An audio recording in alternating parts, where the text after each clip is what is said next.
காவல்துறை வந்து நம்ம பொதுமக்கள் எந்த நானே இப்போ அந்த சைடுனாலும் நான் அக்செப்ட் பண்ண மாட்டேன். அவங்க சொல்கிறத கேட்க மாட்டேன். நம்ம ஒரு அந்த கோபத்துலேயும் அந்த ஸ்பாட்டில் இருக்கிற நம்ம குடும்பம் நம்மளோடது, அந்த துக்கத்தில் நம்ம இருக்கும்போது அப்படி தான் இது பண்ணுவோம்.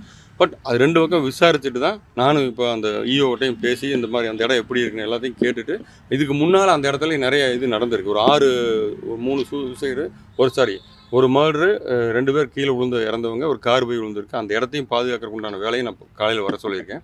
இப்போ எல்லாம் எப்படின்னா, நீங்கள் காவல்துறை உண்டான நடவடிக்கை எடுத்திருக்காங்க. அதில் ஒன்றும் மாற்றம் இல்லை. அவங்களுக்கு ரொம்ப சிவியராக ஒரு பெரிய டீம் போட்டு டிஎஸ்பி டைரெக்டாக அவரோட தலைமையிலே நடந்திருக்கு.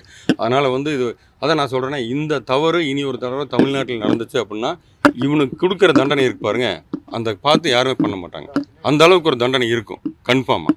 அதில் ஒன்றும் மாற்றம் இல்லை. அதனால் நீங்கள் அதை நம்பலாம். 7 மணிக்கு நானும் வரேன், போலீஸ் அதிகாரியும் வருவாங்க, பேசி சொல்கிறேன். அது அந்த தர்ஷினி காலையில் எவ்வளோ சீக்கிரம் கொடுக்க முடியுமோ, அதுவும் டீனர்கிட்ட பேசினேன். காலையில் ஃபஸ்ட்டு தான் எனக்கு பண்ணித்தரேன்னு சொல்லியிருக்காங்க.